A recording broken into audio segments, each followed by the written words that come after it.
मंगलम भगवान वीरो मंगलम गौतमो गणी मंगलम कुंद कुंदार्यो जैन धर्मोस्तु मंगलम सर्वमंगलमांगल्यम सर्वकल्याणकारकं प्रधानं सर्वधर्माणां जैनं जयतु शासनं।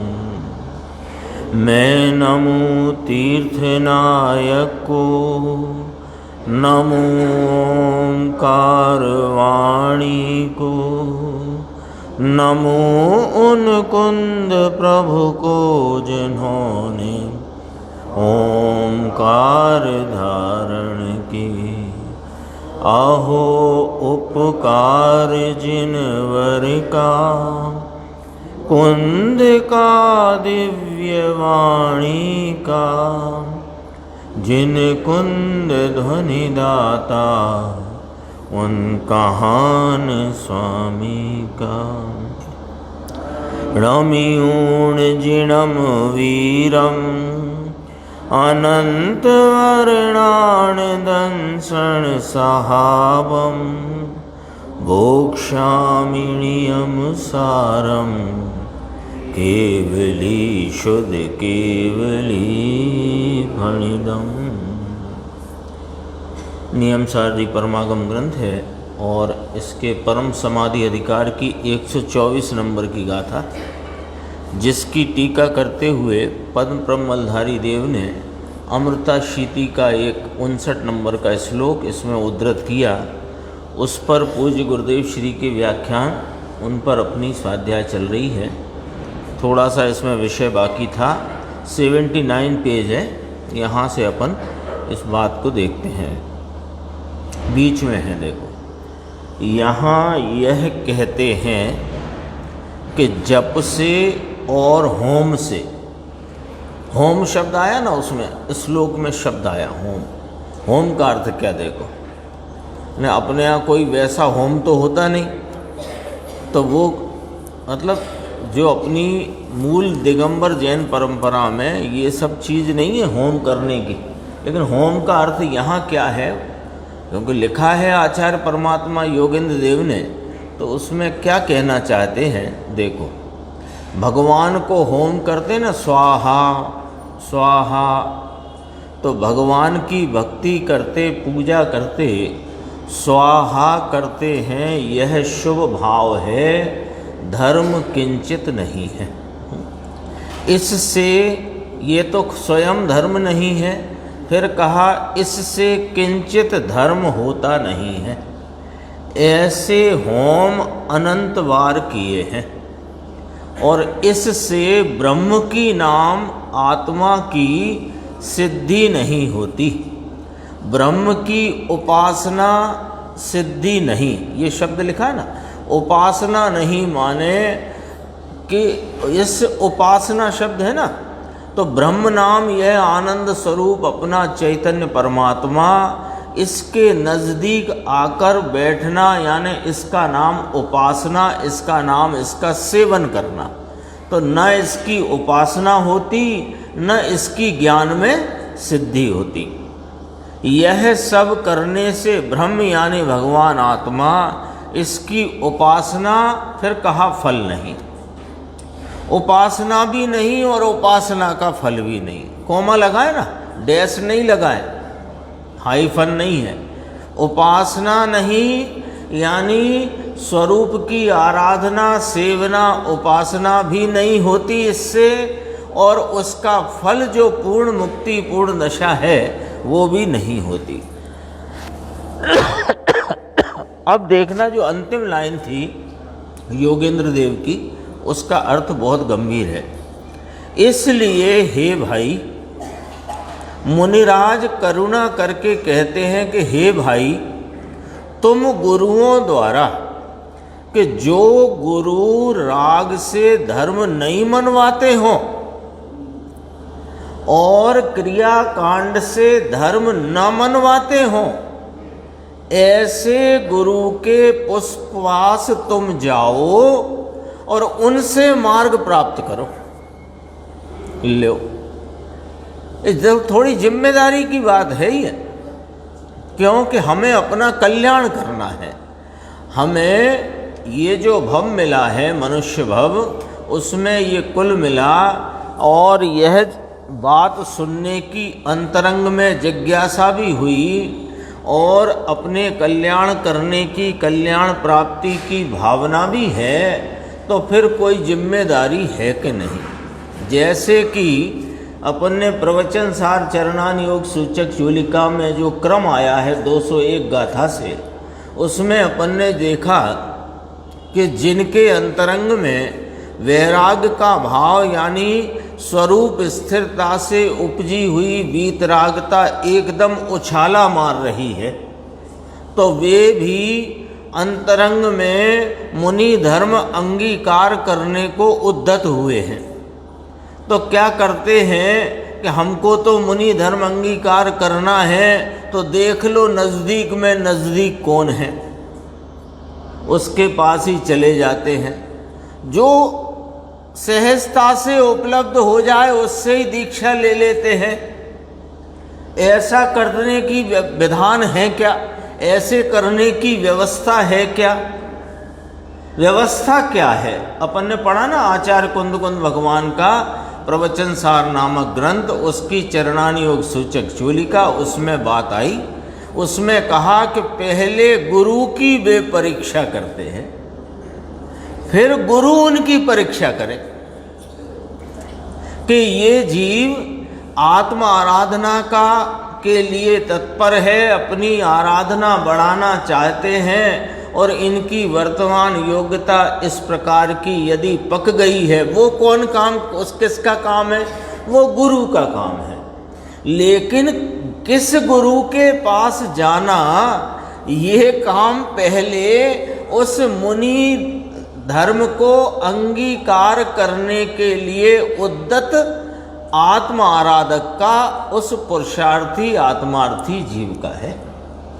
तो हमको यह नरभव मिला, यह कुल परंपरा में यह धर्म मिला, और कुछ इसको जानने की जिज्ञासा हुई, और अपने कल्याण की प्राप्ति के लिए भी हम तत्पर हुए, तो गुरु भी हमको परीक्षा करनी पड़ेगी कि नहीं राकेश भाई?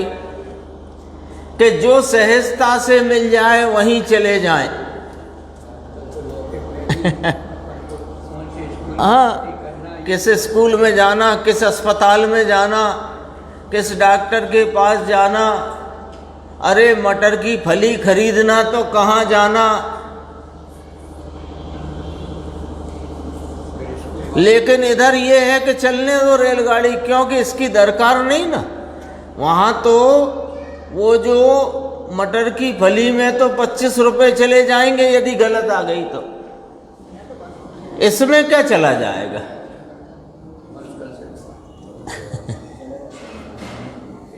अरे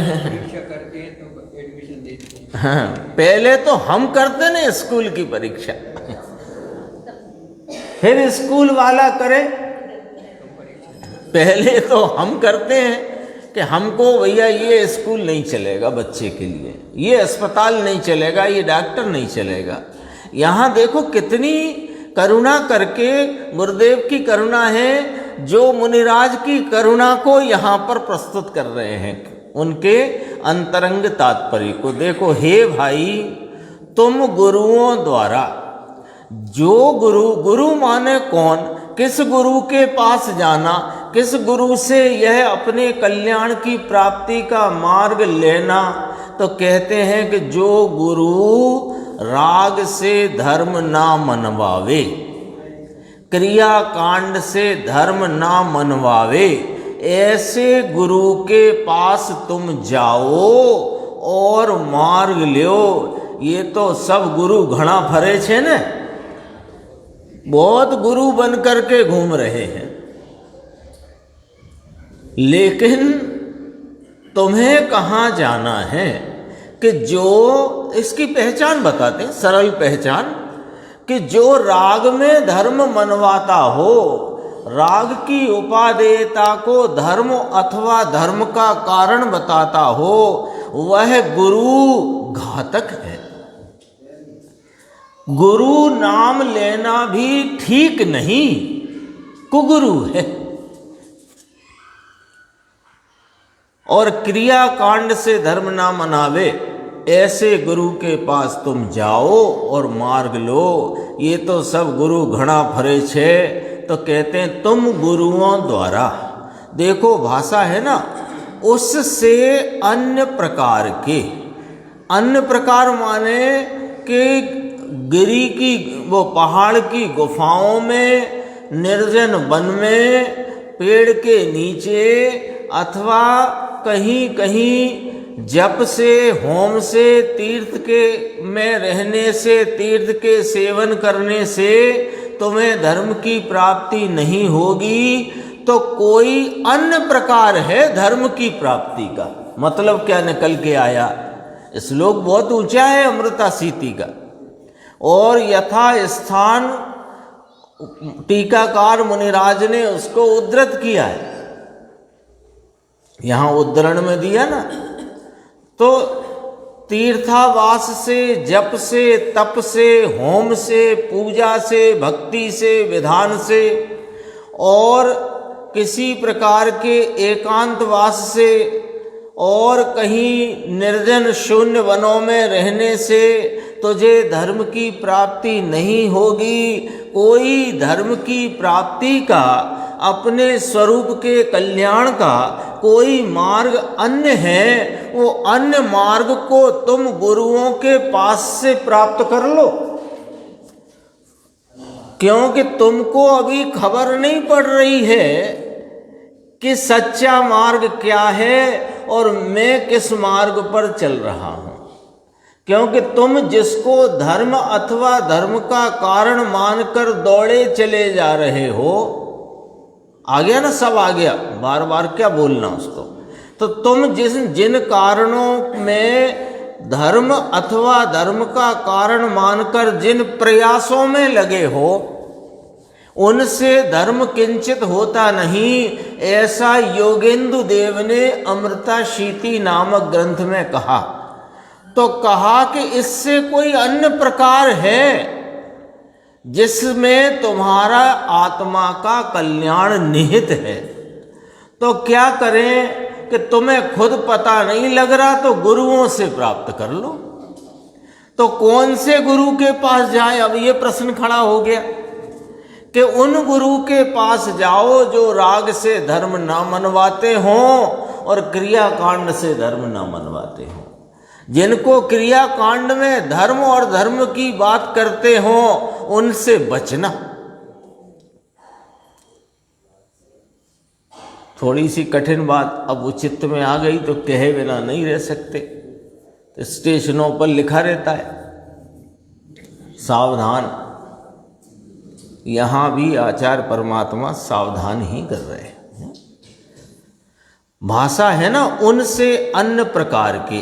अन्य प्रकार का अर्थ क्या है? देखो, जो यह सब क्रियाएं हैं, इससे अन्य प्रकार जो वास्तविक है उसे गुरु कहेंगे। तो गुरु इनको कहा जाता है, गुरु उनको कहा जाता है, क्योंकि अपने पास 3 सूत्रीय एक समीकरण है कि हमें प्राप्ति किस भाव की करना है, कि जो अरिहंत सिद्ध परमात्मा परम पूर्ण वीतराग भाव में विराजमान है, हमें उस भाव की पर्याय में प्राप्ति करना है, एक सूत्र। दूसरा सूत्र कि यह परम पूर्ण वीतराग भाव किस भाव से प्राप्त होता है, कि वीतराग भाव भाई साहब वीतरागता से ही प्राप्त होगा, राग से कैसे हो सकता है? राग दुख रूप है और वीतरागता सुख रूप है, तो दुख के द्वारा सुख की प्राप्ति होने का तो कोई समीकरण भी नहीं बनता। तो पहला सूत्र क्या आया कि हमें प्राप्ति किस भाव की करना है कि परिपूर्ण वीतरागता की। वह परिपूर्ण वीतरागता किस भाव से प्राप्त होती है कि वीतराग भाव से। और वीतराग भाव किस भाव के आराधना में आलम्बन में प्राप्त होता है कि ये त्रिकाल वीतराग स्वरूप से। ये 3 सूत्रीय समीकरण है। अब इस समीकरण में बताओ कौन सा क्रियाकांड, कौन सी भक्ति, कौन सा राग, कौन सा शुभ भाव फिट होता है। नहीं होता तो फिर उनके पास जाओ जो वीतरागता के आलम्बन, वीतराग स्वरूप के आलम्बन द्वारा वीतराग भाव में वर्तन करते हुए पूर्ण वीतरागता की प्राप्ति का मार्ग कहते हैं। उनके पास जाओ, उनसे प्राप्त करो। देखो अब थोड़ा कठिन शब्द लिया गुरुदेव ने। ये जो सब क्रियाएं हैं, व्रत की, तप की, उपवास की, एकासन की, प्रौषधोपवास की, भक्ति की, विधान की, जो कुछ है, इनसे अन्य प्रकार में कल्याण जीव का है, ऐसा जो गुरु कहेंगे इनको गुरु कहा जाता है। इससे जो धर्म मनवाए ये गुरु नहीं है। मनाए और माने, स्वयं मानता हो और मनवाता हो, ये गुरु नहीं है। कौन है फिर ये? कौन है राकेश भाई? इसमें लिखा है मिथ्या दृष्टि है वो। राग के एक अंश मात्र को किसी प्रकार से भी आत्मा के कल्याण के लिए उपादेय बताने वाला मिथ्या दृष्टि है और जैन धर्म का बैरी है। बैरी समझते ना अक्षय भाई, दुश्मन। कठिन काम बहुत बापू, नया होए इसको तो कठिन लगे बात है। आगे देखना, अगला प्रश्न है 80 के नीचे। मुमुक्षु ने पूछा कि धर्म ना मनाए लेकिन धर्म का कारण मनवाए, है ना? समझ गए प्रश्न? समझ गए ना? यह जो शुभ राग रूप वृत्ति विकल्पों की और उस रूप होती शरीर की क्रिया, जिसमें सब आ गया, जप तप होम आदि, तो ये धर्म नहीं है। इतना तो हमने समझ लिया भाई साहब, इतना तो हमने समझ लिया। लेकिन इसमें धर्म का कारणपना कुछ होए ऐसा कोई बताए तो उसकी तो बात सुनना चाहिए ना। वो जो ये कह रहे हैं कि ये जप तप शुभ राग व्रत उपवास दया दान आदि ये धर्म तो नहीं है, लेकिन धर्म प्राप्ति में इनसे मदद, सहारा, टेका, सहायता अथवा कुछ कारणपना होता है, तो उनके बारे में आप क्या कह रहे हो महाराज गुरुदेव श्री? ऐसा करके श्रोता ने प्रश्न पूछा है। उत्तर कहते हैं जरिए कारण नहीं। ये गुरुदेव का जरिए शब्द बहुत आता है। किंचित भी, जरा सा भी, अपन लोग बोलते हैं ना जरा सा भी, और शुद्ध हिंदी में शब्द है किंचित भी, और गुरुदेव का शब्द है जरिएपण। जरिए कारण नहीं। कोई शुभ भाव, दया का, दान का, व्रत का, उपवास का, तपस्या का, प्रौषधोपवास का, भक्ति, पूजा, स्वाध्याय आते हैं। आने की किसने मना किया है? आने की मनाही नहीं है, लेकिन इनसे होएगा, इसमें इसकी घोर मनाही है। आएंगे।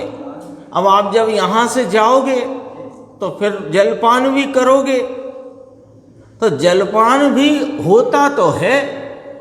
अरे मोक्ष आत्मार्थी को भी होता है, मोक्ष मार्गी को भी होता है।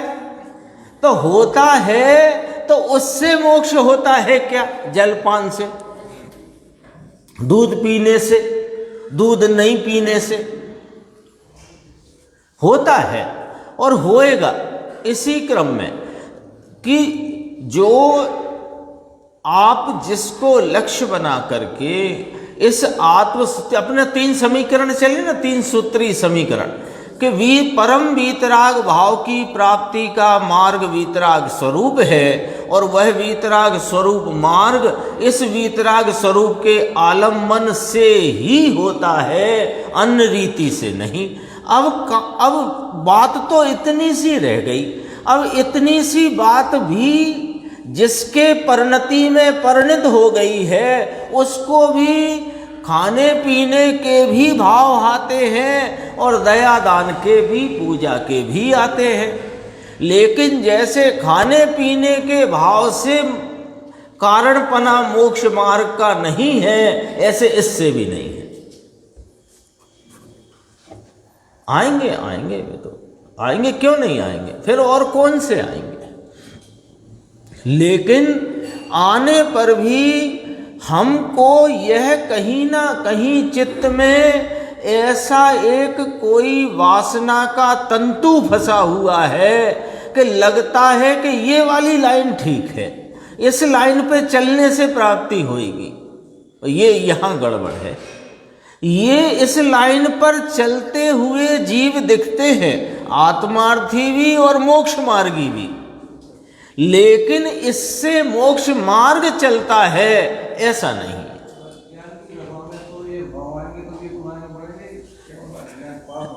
इससे नहीं बढ़ेंगे आगे, चलिए इससे नहीं बढ़ेंगे आगे। आगे बढ़ने के लिए यह जो अपना शुद्धात्म स्वरूप है इसका निर्णय होकर इसकी रुचि इतनी गाढ़ी हो जानी चाहिए, इसकी रुचि की इतनी मोटाई होना चाहिए कि वह वस्तु अपने को अपना शुद्धात्म तत्व ही मुख्य रहना चाहिए, सब होता रहेगा। जब इसकी मुख्यता होगी तो रुचि होगी, रुचि का अनुसरण पुरुषार्थ करेगा और पुरुषार्थ के उछाले में उपयोग पलटकर स्वरूप का आलम्बन लेगा। तो काम इधर होना है, ये होते रहते हैं।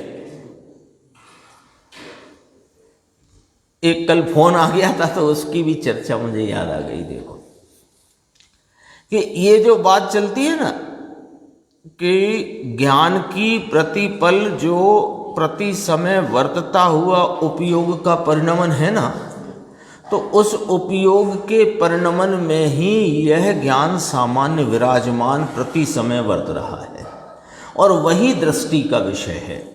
तो वर्तमान उपयोग से वर्तमान उपयोग में ज्ञान सामान्य को जो दृष्टिगत करता है उसको सम्यक दर्शन की प्राप्ति होती है।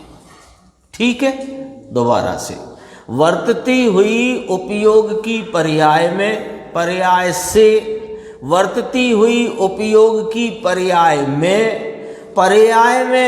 रहे हुए वर्तते हुए ज्ञान सामान एक रूप सदृश जानन स्वरूप को जो दृष्टिगत करता है उसको सम्यक दर्शन होता है। ये बात अपनी अनेकों बार आ चुकी है और वह बात ही मुख्य है तो वह चलती है। अब वो भाई साहब का जिनका फोन था उनका प्रश्न ऐसा था कि ये आपने जो बात कही पर वो ज्ञान सामान्य दृष्टि में आता ही नहीं है। वो ज्ञान सामान्य जिसको हमें दृष्टि में लेना है वो वहां वर्तते हुए परिणाम में दिखाई ही नहीं देता है। तो हुआ क्या है, बस इसमें से समझना कि हमको उस ज्ञान सामान्य स्वरूप त्रिकाली ध्रुव टंकोत्कीर्ण एक ज्ञायक जो जानन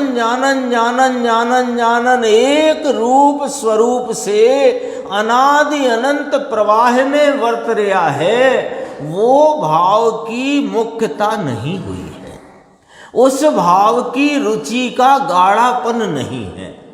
हमको अभी ज्ञेयों के निमित्त से ज्ञान की अवस्था में होते हुए जो विशेष भाव हैं उनकी रुचि ज़्यादा है। तो हम जब भी उपयोग से उपयोग में देखते हैं तो वह ज्ञान के विशेषों को पे ही नजर रह जाती है, वहां रहा ज्ञान सामान्य नजर में नहीं आता है।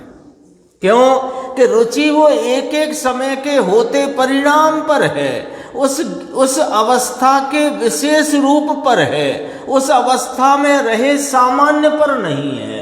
क्यों नहीं है कि रुचि ही विशेष की है।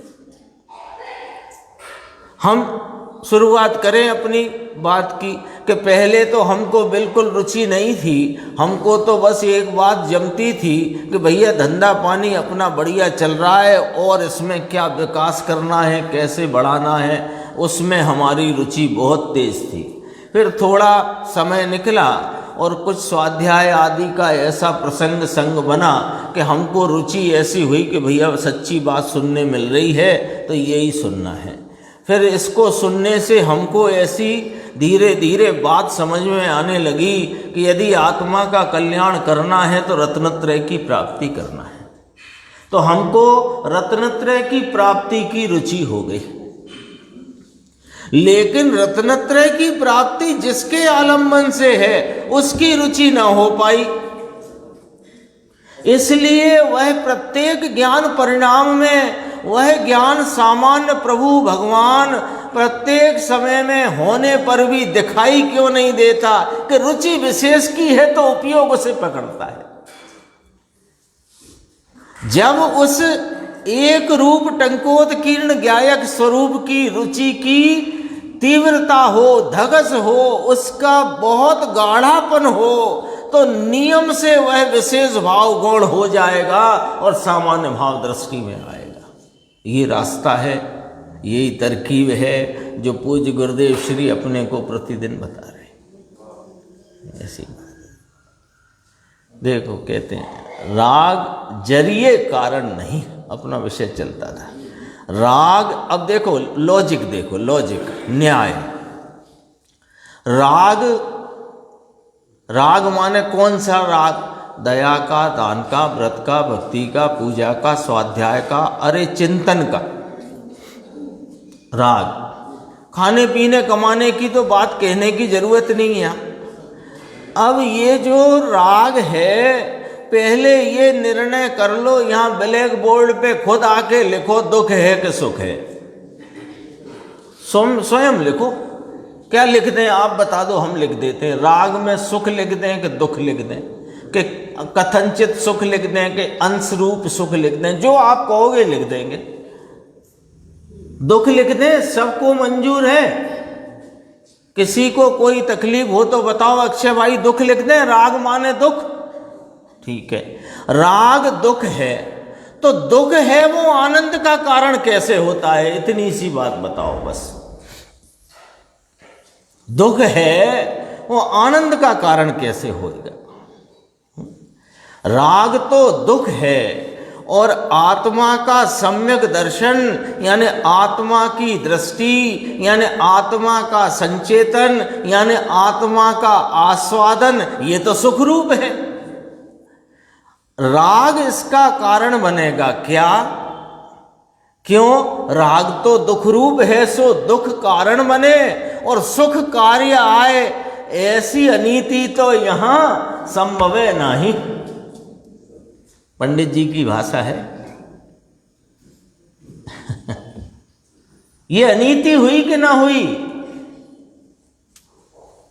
कहां से लाई ये नीति आप कि दुख रूप? अच्छा, आपने कैसे कह दिया राग दुख रूप है? हमने कहां कह दिया? आश्रव अधिकार में चलो पूछ आओ उनसे, आचार्य कुंद देव से और अमृतचंद्र भगवान से।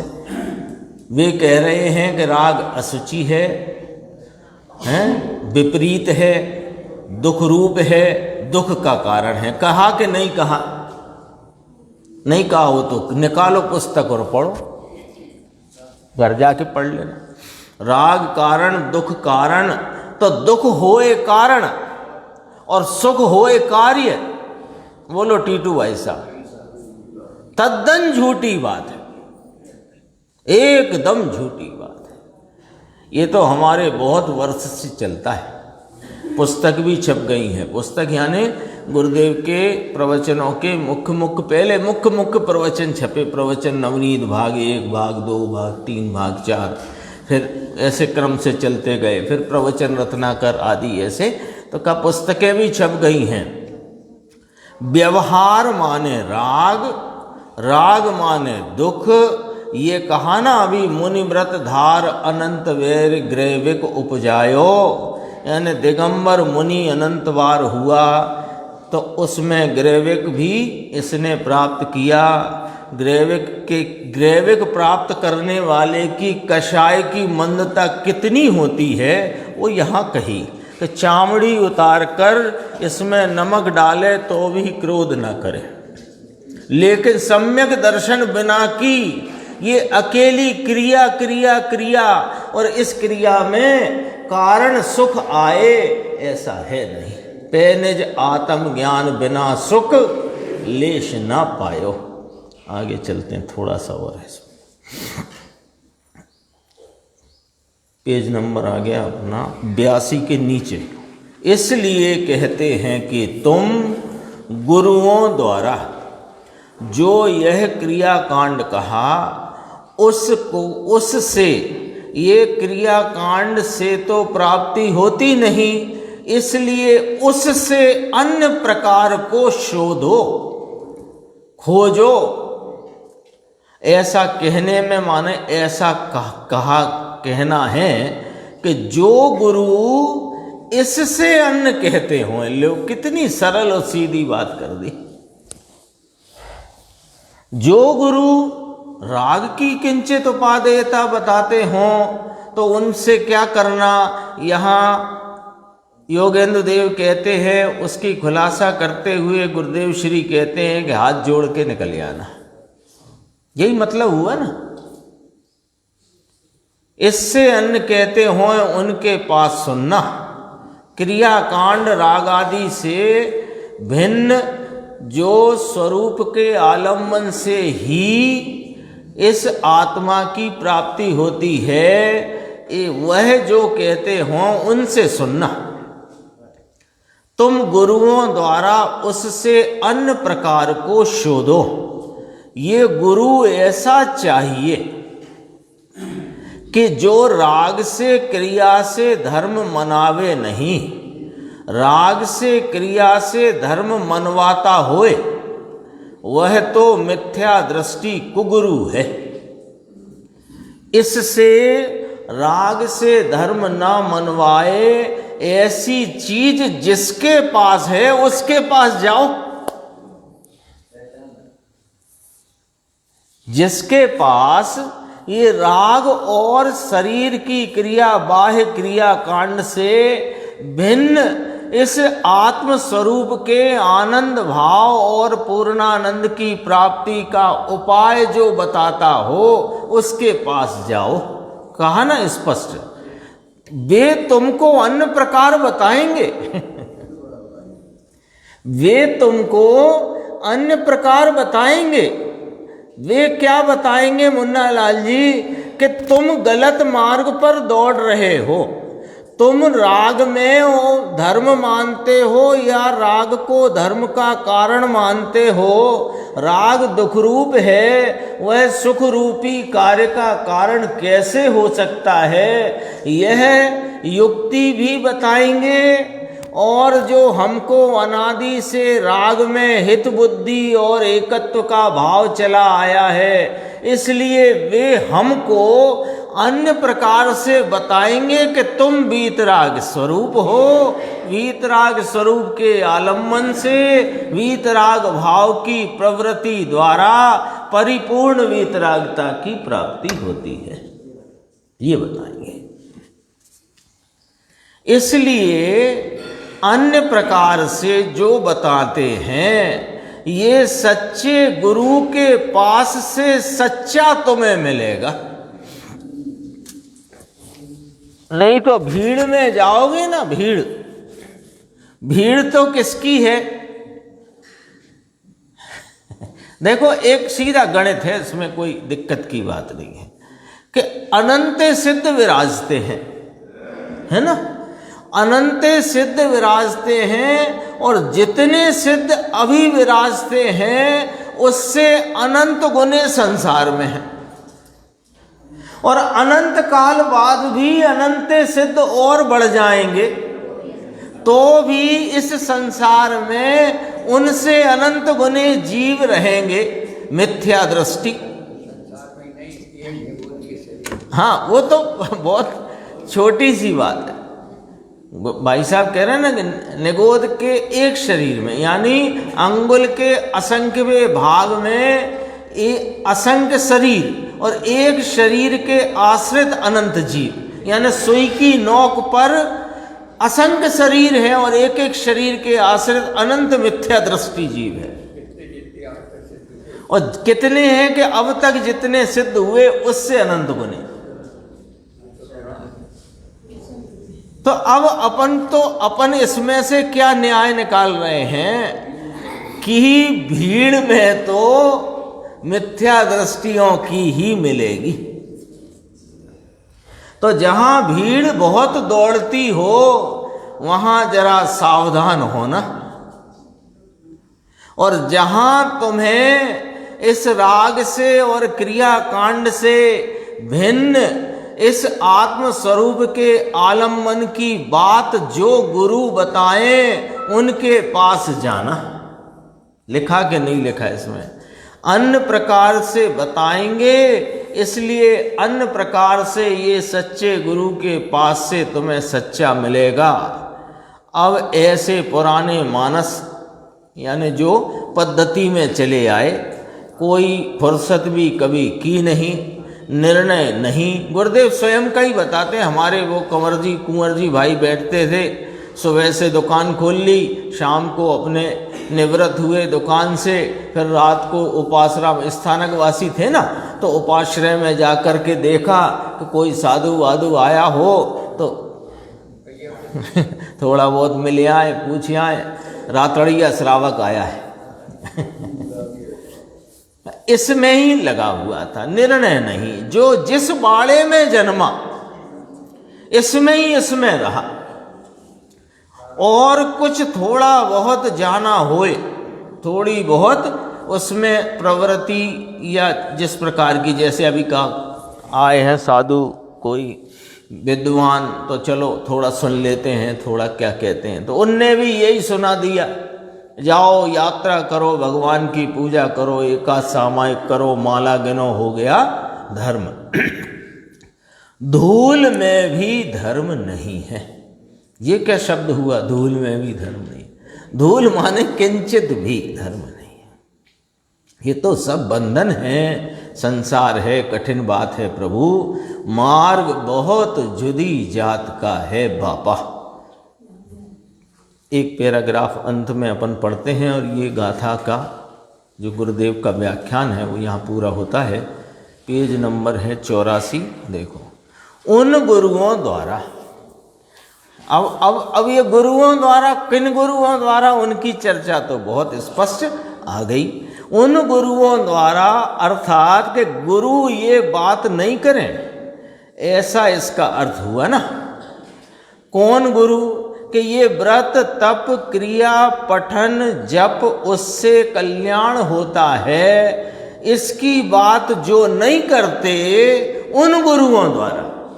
लिखा कि नहीं लिखा? बोलो, लिखा ना